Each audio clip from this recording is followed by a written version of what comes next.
आज हमने किसी सेवक को पाकशाला में नहीं आने दिया। सारा भोजन हमने अपने हाथों से आपके लिए बनाया है। धीर बाई जी, हमने आपसे कितनी बार कहा है कि अपना ध्यान रखा कीजिए। किसी भी तरह का श्रम ना तो आपके लिए अच्छा है और ना ही बच्चे के लिए ठीक है। आपको अधिक से अधिक आराम करने की आवश्यकता है। राणा जी,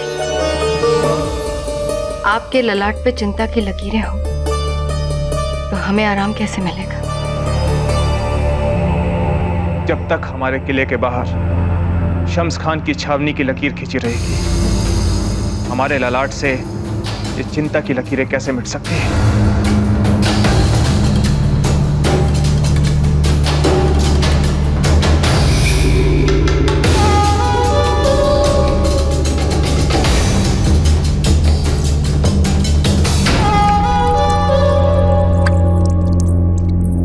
आपने कुछ भी नहीं खाया राणा जी।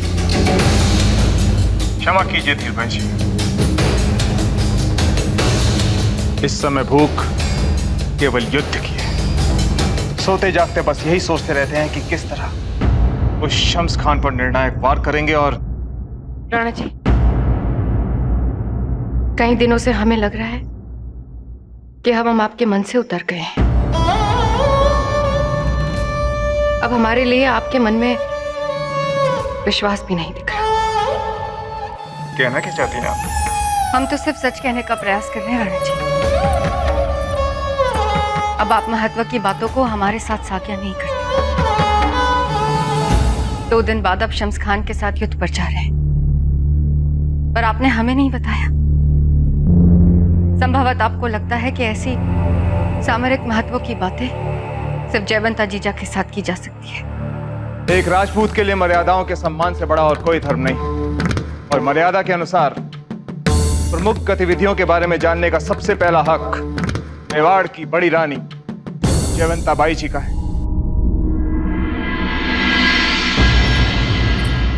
अरे राणा जी, आप तो बुरा मान गए। हम भी आपकी मर्यादाओं का सम्मान करते हैं। हम भी महारानी हैं आपकी। लेकिन जयवंता जीजा, वो तो हमें अपनी छोटी बहन मान के सारी बातें बता सकती है ना। जो बात जब जिन्हें बतानी है हम बताते हैं बिना। जीजा, आप आज ही हमने औपचारिक रूप से सभी रानियों को बुलाकर राणा जी के युद्ध में जाने और सभी रानियों के जौहर की तैयारियां आरंभ करवाने की बात कही। जौहर? राणा जी, आपने हमें क्यों नहीं बुलाया जीजा? क्योंकि आप जौहर में भाग नहीं रहेंगी। परंतु क्यों? जौहर तो राजपूत वीरांगना का अधिकार है, सौभाग्य है। फिर क्यों नहीं जीजा? आप हमसे ये अधिकार नहीं ले सकते जीजा। राणा जी, आप कुछ कहते क्यों नहीं? धीर बाई जी बिल्कुल ठीक कह रही हैं। जौहर हर राजपुतानी का अधिकार है। क्षमा करे राणा जी, किंतु क्या आपने नहीं कहा था कि हमें मेवाड़ के सभी उत्तराधिकारियों और बच्चों की रक्षा करनी है? कहा था, अवश्य कहा। तो फिर हम धीर बाई जी के गर्भ में पल रहे अजन्मे बच्चे को कैसे भूल सकते हैं? जैसे हम कुंवर प्रताप, कुंवर शक्ति और दूसरे राजपुत्रों की सुरक्षा की व्यवस्था कर रहे हैं,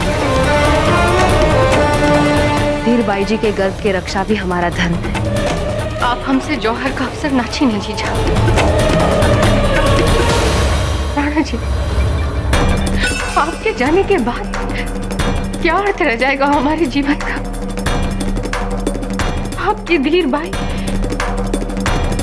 जीते शव के समान हो जाएगी। कैसे बिताएंगे आपके बिना ये जीवन?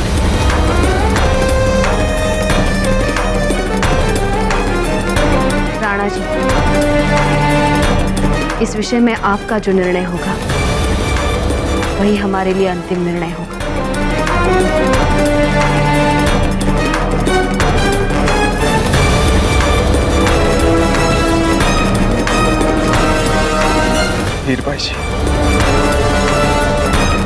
आपके मन में जो हमारे लिए प्रेम है, हम उसका सम्मान करते हैं। लेकिन इस समय हम आपसे अपेक्षा करते हैं कि आप हमारे बात कीजिए। धीर भाई जी, अपने इस बच्चे को जन्म दें, उसे कुंवर प्रताप का दाहिना हाथ बनाएं। मेवाड़ के भविष्य के लिए, इस अजन्मे बच्चे के भविष्य के लिए, कुंवर प्रताप के लिए आपको जीवित रहना पड़ेगा। कभी कभी देश के लिए प्राण देने से बड़ा बलिदान देश के भविष्य के लिए जीवित रहना होता है, और हम चाहते हैं कि आप ये बड़ा बलिदान दें। क्षमा कीजिए महाराज, आपसे सदा के लिए अलग होने की कल्पना ने हमारे सोचने समझने की शक्ति छीन ली थी। कुछ पल के लिए हम अपने बेटे प्रताप को भूल ही गए थे। हम इस जीवन को कर्तव्य मानकर जिएंगे, आपके आदेश को अपना धर्म मान के जिएंगे।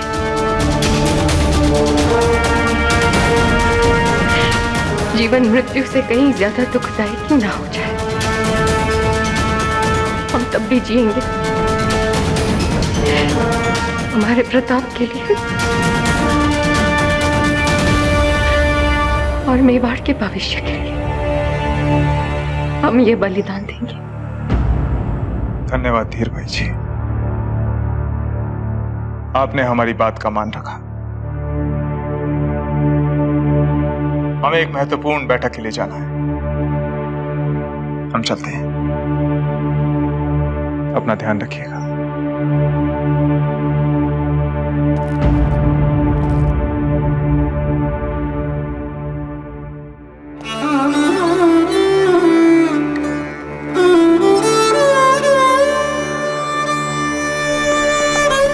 हमने उदय सिंह का दावतनामा क्यों कबूल किया? इसमें उसकी कोई चाल भी छुपी हो सकती है। बिल्कुल हो सकती है नायक, मगर पता तो करें कि चाल क्या है। फिर सोचो, मेवाड़ के खानदानी हथियारों का जखीरा हमारे सामने सजा होगा, और फिर उदय सिंह हमसे यह कहेगा कि जो चाहे पसंद कर ले। कैसा मंजर होगा, कितना मजा आएगा। हम तो इस ख्याल से ही मरे जा रहे हैं।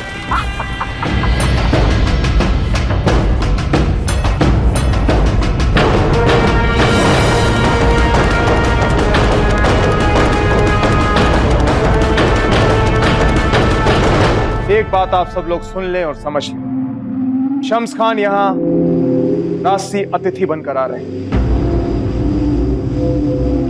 उनके लिए आपके मन में जो भी व्यक्तिगत भाव हो, लेकिन आज उनके साथ व्यवहार मेवाड़ के राजघराने की मर्यादा के अनुसार हो। कोई भी अतिथि के विरुद्ध जाने का अपराध ना करें। समझ गए आप लोग?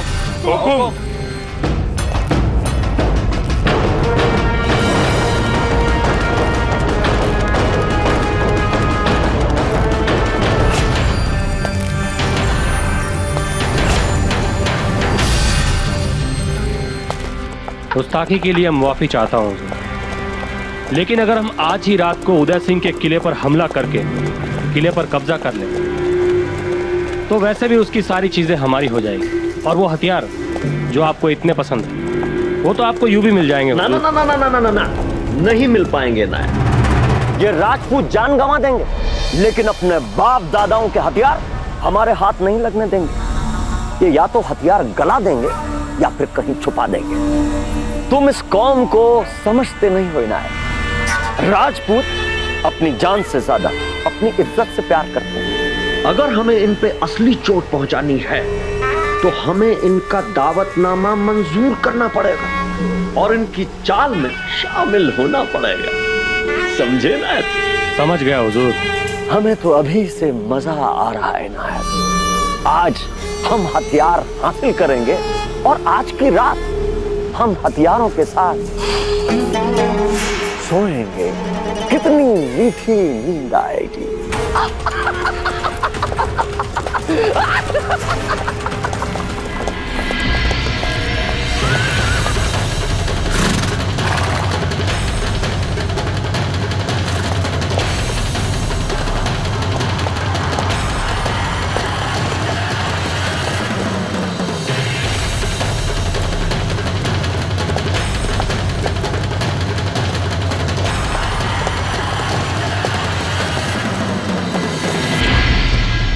क्षमा करें अन्नदाता।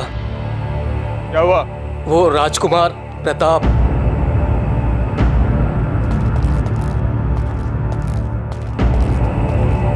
क्या हुआ राजकुमार प्रताप को? हुकुम, वो क्या? वो महाराज राजकुमार घोड़े पे मेवाड़ की पवित्र तलवार के साथ मुख्य द्वार के बाहर जा रहे हैं।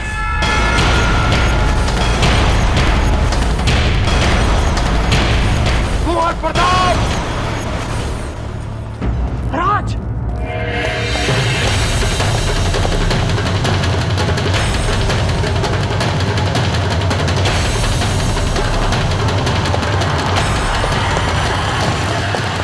क्षमा करें माता, लेकिन हम ऐसा कुछ नहीं होने देंगे जो बच्चों से उनकी माताओं को छीन ले। हे ईश्वर, प्रताप ने प्रण लिया था, अब उनको रोकना कठिन है।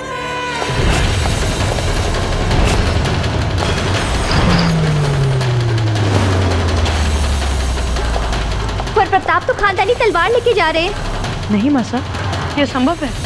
वो तलवार तो कोई उठा ही नहीं सकता। नहीं कुंवर शक्ति, वो खानदानी तलवार है।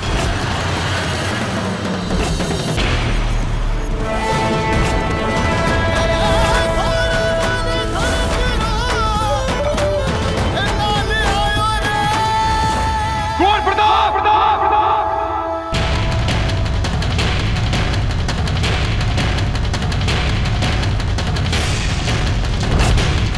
रोको उन्हें!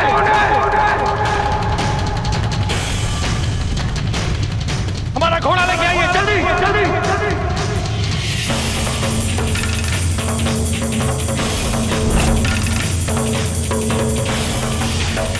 कुंवर प्रताप! द्वार बंद करो!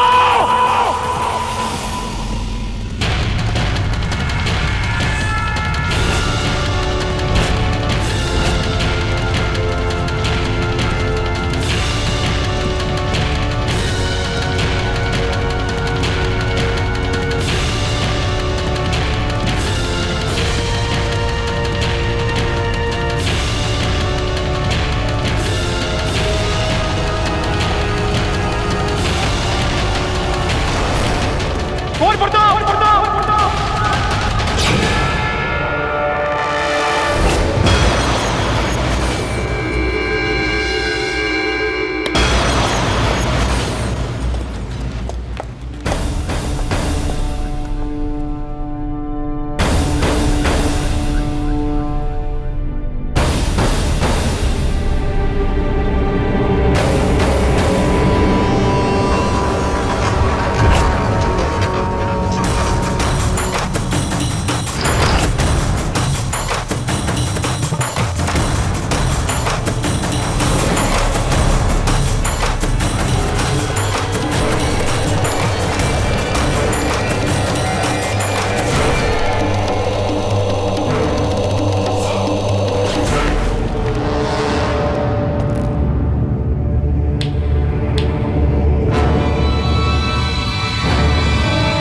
लगता है हमने अचानक आकर बाप बेटे के बीच चलते खेल का मजा बिगाड़ दिया है।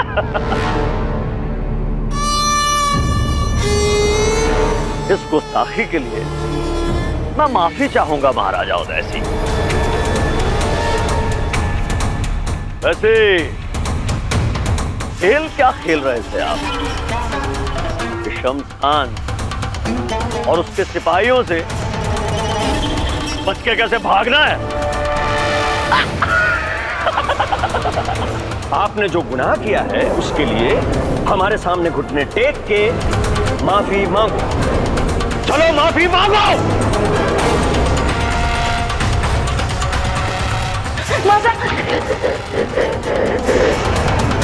बेटे की मनमानी का खामियाजा बाप को भरना पड़ेगा। अब आपको मांगनी पड़ेगी माफी।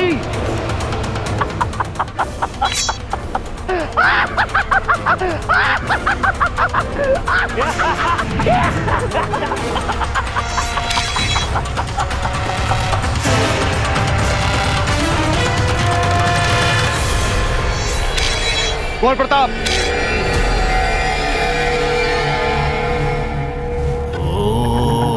आज शम्स खान हमारे राज से अतिथि, अतिथि सत्कार के संस्कार हमने आपको दिए हैं कुंवर प्रताप, भूलिएगा मत। एक लिंगनाथ जी, कुंवर प्रताप तुरंत महाराज की बात मान ले। हम 41 दिन का फलाहारी व्रत करेंगे आपके लिए। कुंवर जी, एक राजा को युद्ध क्षेत्र में ही नहीं, युद्ध क्षेत्र के बाहर भी हर पल सूझबूझ की परीक्षा देनी पड़ती है। जब आप में प्रजा की भलाई और कुशल शासन में राणा जी जितनी समझ आ जाएगी, तभी आप समझ पाएंगे कि राणा जी ने जब जब जो जो किया वो सही था या गलत।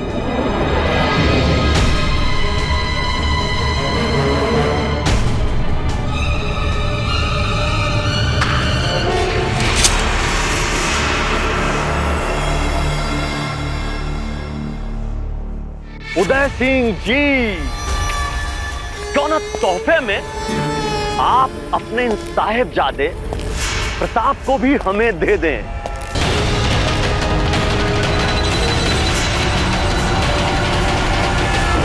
हिलना मत यहाँ से। आपको तो पता है कि हमें ऐसी नायाब चीजों का कितना शौक है।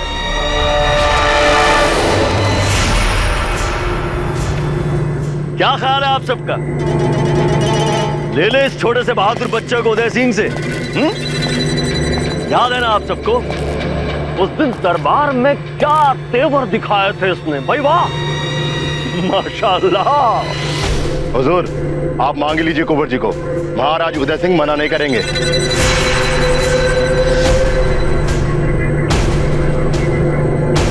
भाई देखिए, इन सब की भी यही ख्वाहिश है कि आप अपने साहबजादे को तोहफे में हमें दे दें।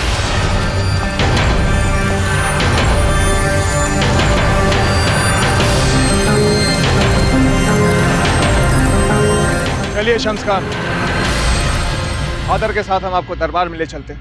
दरबार में तो चलेंगे ही राणा जी, लेकिन आपके बच्चे ने हमें अपना कायल ही बना दिया। इतनी सी उम्र और ये तेवर, भाई वाह, मजा आ गया।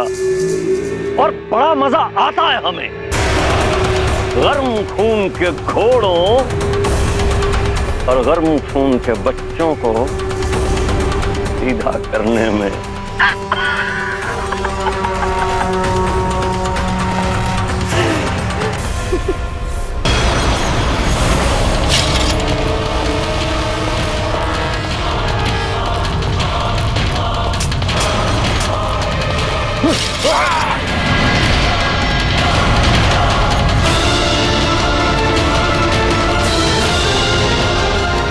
रतन सिंह!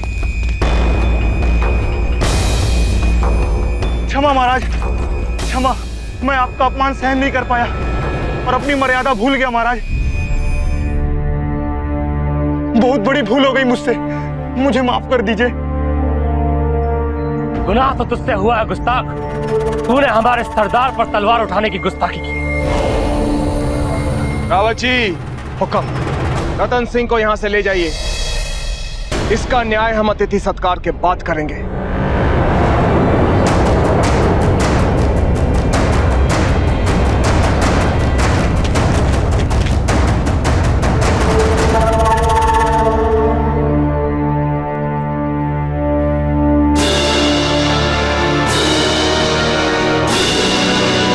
शुक्रिया शहजादे, हमारी जान बचाने के लिए शुक्रिया।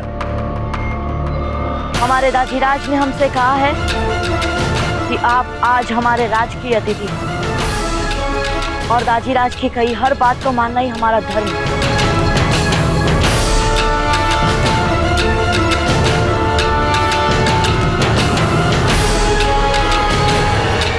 बहुत खूब उदय सिंह, आपका शहजादा तो काबिल फख्र है।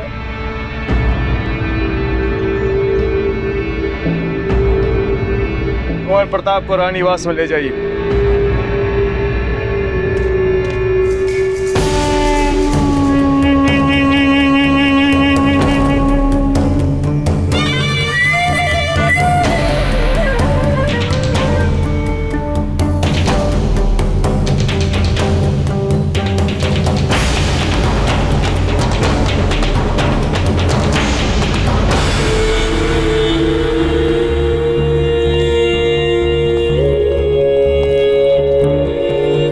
शम्स खान, दरबार की तरफ पधारिए।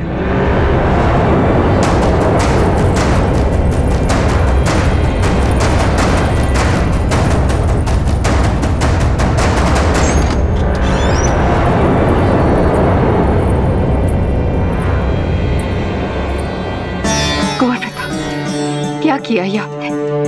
क्यों उस सैनिक की तलवार के सामने कूदे? कुछ हो जाता आपको तो। क्या हालत हो रही थी आपकी छोटी माँ की? हमारी पुरखों की तलवार कहाँ रख दी आपने? वही जहाँ उसका नियत स्थान था छोटी माँ। जो हुआ सो हुआ। आप पहले राजवैद्य के पास चलिए, आपकी चोट पे लेप लगा देंगे।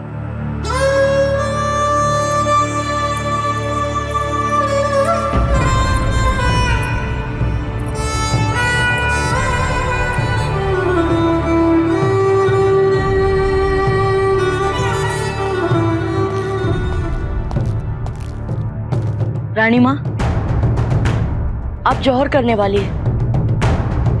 बस यही बात हमें सहन नहीं हो पा रही थी और हम स्वयं को रोक नहीं पाए माँ। नहीं नहीं कुंवर प्रताप, हम तो कहते हैं आपने जो किया बिल्कुल ठीक किया, पर आप शम्स खान और उसकी मृत्यु के बीच क्यों आ गए थे? मर जाने देते उसे, बला टल जाती हमेशा के लिए। अपने प्राणों को संकट में डाल के उसकी जान बचाने की क्या जरूरत थी? दाजीराज के मान सम्मान की रक्षा के लिए शम्स खान को बचाना आवश्यक था मंजली माँ। आपको अपने दाजीराज के मान सम्मान का इतना ध्यान है, फिर क्यों आपने उनके आदेशों का उल्लंघन किया? युद्ध, जौहर, साका, ये सभी आपके दाजीराज के निर्णय हैं। फिर क्यों आप उनके निर्णयों के विरुद्ध जा रहे हैं? क्योंकि आप सभी राजपूत वीरांगनाओं के साथ अग्निकुंड में कूदकर जौहर करें और हम चुपचाप खड़े रहे। इसमें हमें कोई गौरव नहीं दिखता माँ।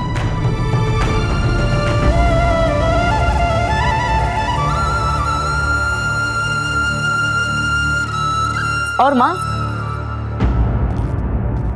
आपने तो कहा था कि दाजीराज युद्ध करने वाले हैं शम्स खान से, फिर उन्हें अतिथि बनाकर महल क्यों बुलवाया? हम आपसे फिर यही कहेंगे कुंवर प्रताप, अपने दाजीराज के निर्णय पर विश्वास रखें। उनके हर निर्णय के पीछे कोई ना कोई उचित कारण अवश्य होता है।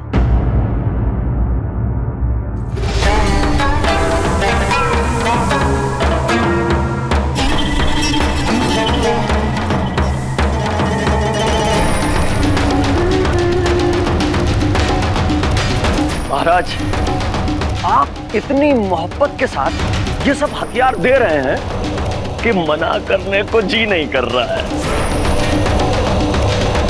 अब आपकी खुशी के लिए ये सब भी ले लेता हूं। ले लो शम्स खान, ये सब ले लो। महाराज, अगर हमें पता होता कि आपके खजाने में सोने की अशर्फियां न होने से आप इतनी दरियादिली दिखाएंगे, तो आपके खजाने में सोने की अशर्फियां कभी न पहुंचने देते हम।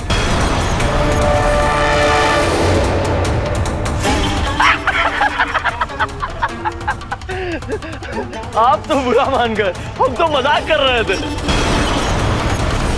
सच्चाई तो यह है महाराज कि आपके इन तोहफों को देखकर हम वाकई बहुत खुश हैं उदय सिंह। मजा आ गया। अब रुखसत की इजाजत चाहेंगे महाराज। क्या है कि इन हथियारों को जल्द से जल्द आजमा के देखने को दिल मचल रहा है।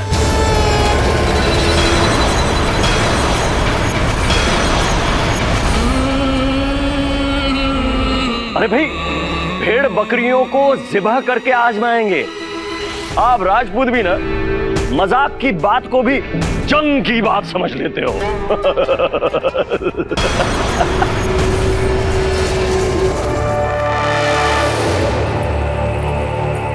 जीजा,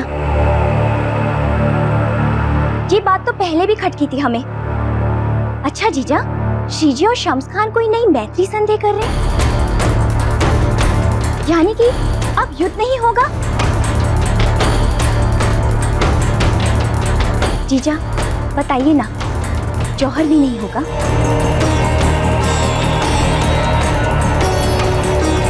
श्री जी क्या सोच रहे हैं, क्या योजनाएं बना रहे हैं, ये सब हम नहीं बता सकते, विशेषकर तब जब बात बात पर उत्तेजित होने वाले बच्चे सामने हो। कुंवर प्रताप को तुरंत राजवैद्य के पास उपचार के लिए ले जाओ। माँ, हम स्वयं चले जाएंगे।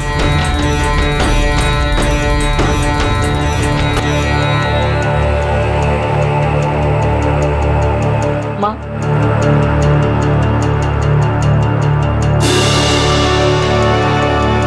हम सच जानना चाहते हैं। हम आपको यूं ही कहीं नहीं जाने देंगे। ये जौहर हम नहीं होने देंगे माँ।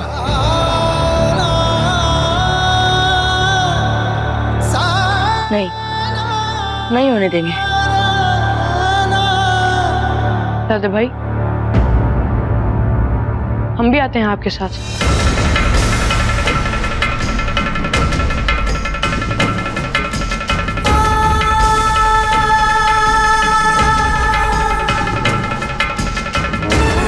सज्जा रानी साहब, जौहर योजना के अनुसार ही होगा। हमें अब अपने बच्चों के साथ अंतिम भोज की तैयारी आरंभ कर देनी चाहिए। हाँ जीजा, पर शम्स खान महल में क्या कर रहे हैं? श्री जी जब उचित समझेंगे बता देंगे।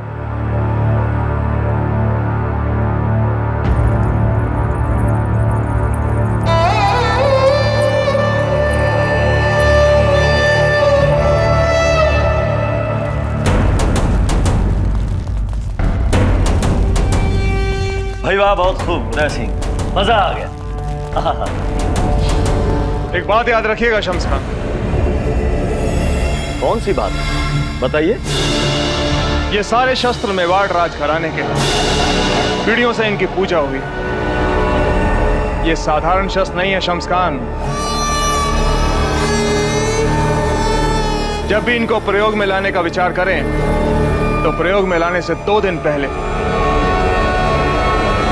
कम से कम 2 दिन पहले इन्हें नींबू के पानी में भिगो के रखना मत भूलना। नींबू के पानी में इस्तेमाल से पहले 2 दिन तक? तभी ये अपना उत्तम प्रभाव दिखाएंगे। लेकिन हथियारों के बारे में इस तरह की बात तो हमने पहले कभी सुनी नहीं। ऐसे ऐतिहासिक और ऐसे उत्तम हथियार भी आज से पहले तुमने कभी नहीं देखे थे शम्स खान। नींबू के पानी के क्या मायने हैं? इन शस्त्रों का जो लोह है, उस पर अगर नींबू की सही मात्रा का प्रभाव पड़े तो उनकी धार चौगनी हो जाती है।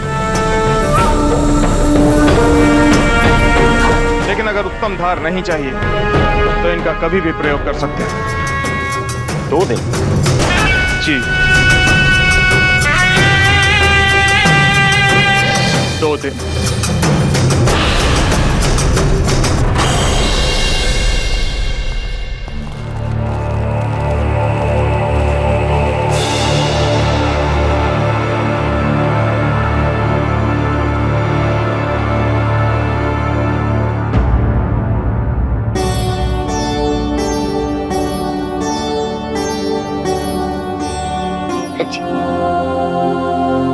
बाबूजीराज, चीखने से शरीर के विकार निकलते हैं, इसलिए आप चीखने से बिल्कुल मत हिचकिचाइएगा।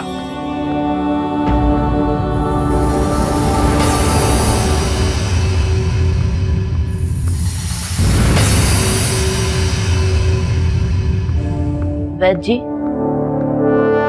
उस अफगान ध्वज को हमारी मातृभूमि पर लहराते देख मन में जो पीड़ा हो रही है, उसके सामने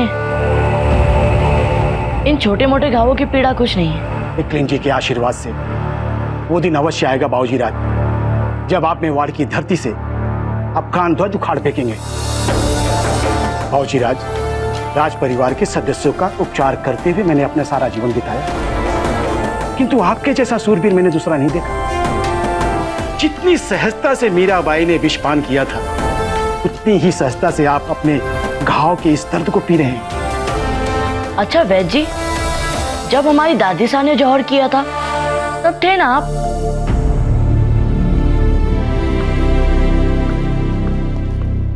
रानी माँ भी कह रही है कि वे जौहर करेंगी। हम उन्हें रोकना चाहते हैं वैद्य जी।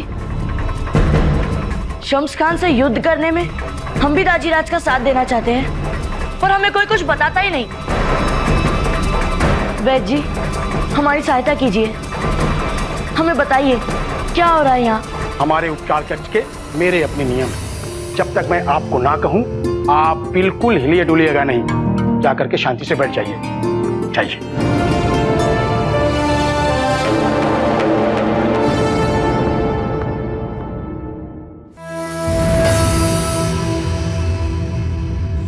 हमले की योजना को हमने जरा बदल दिया है। हमला आज की रात नहीं होगा इनायत।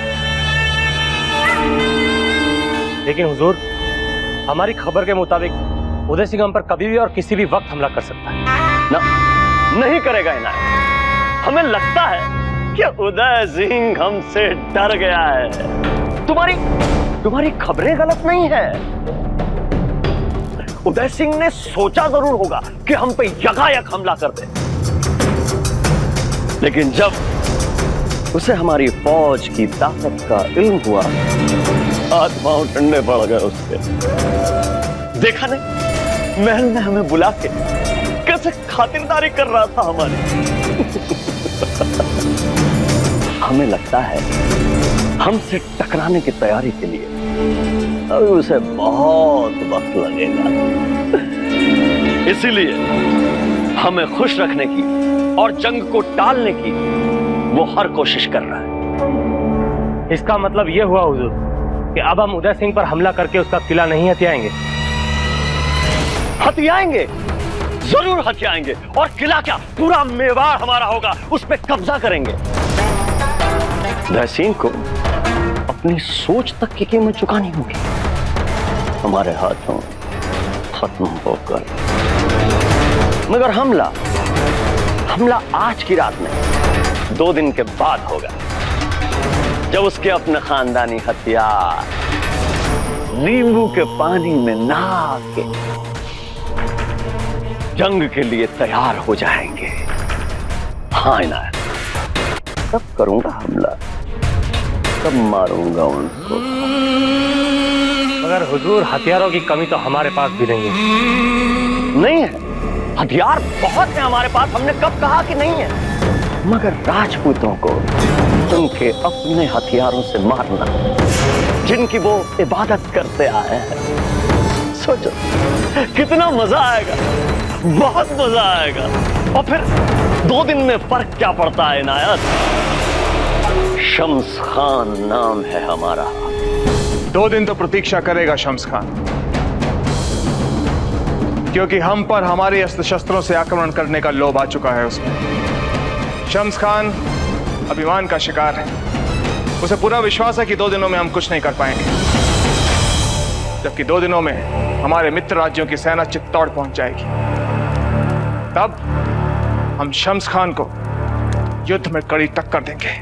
हुक्म, असंभव परिस्थितियों में आपने हमें 2 दिन दिलवाए हैं तैयारियों के। आपकी कूटनीति अद्भुत है। फिर भी युद्ध तलवार के जोर से ही जीते जाते हैं रावत जी। समय हमारी मुट्ठी से सूखी रेत की तरह फिसलता जा रहा है। हमारे मित्र राज्यों की सेना जितनी जल्दी हो सके हम तक पहुंचनी चाहिए।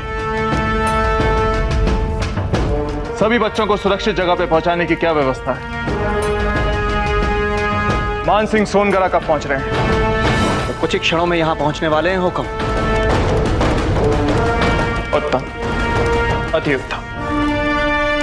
जब तक मान सिंह सभी राजकुमारों को रात के अंधेरे में सुरक्षित स्थान पर नहीं पहुंचा देते, हमें चैन नहीं आएगा। युद्ध शुरू होने से पहले मेवाड़ के उत्तराधिकारी कुंवर प्रताप को इस किले से बाहर निकालना आवश्यक है। शम्स खान की उस पर वक्र दृष्टि पड़ चुकी है। किंतु महाराज, क्या कुंवर प्रताप चुपचाप यहां महल से दूर किसी सुरक्षित स्थान की ओर जाने को तैयार होंगे? वो भी तब जब उनकी रानी मां यहां महल में जौहर करने को तैयार है और आप स्वयं महल से बाहर उस शम्स खान के साथ घनघोर युद्ध। हम जानते हैं कुंवर प्रताप कभी तैयार नहीं है, इसलिए हमने उनके लिए राजवैद्य से नींद की औषधि तैयार करने के लिए कहा है। जब तक कुंवर प्रताप की नींद टूटेगी, वो इस किले से दूर, बहुत दूर सुरक्षित स्थान पर पहुंच चुके होंगे।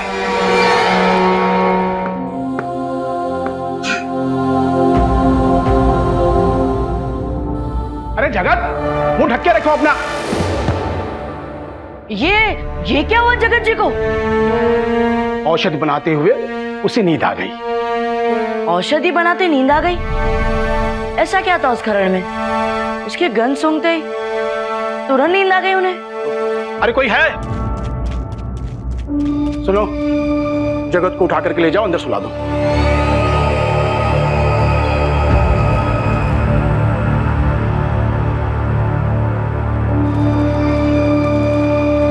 वैद्य जी, जगत जी ऐसा क्या बना रहे थे? मैं एक नई औषधि बना रहा हूं, पीड़ा हरण। आप विश्राम कीजिए, नहीं तो आपका ये घाव फिर से हरा हो जाएगा। मैं आता हूं।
धार्मिक वीडियो सबसे पहले देखने के लिए हमारे चैनल को सब्सक्राइब करें और बेल आइकन दबाएं।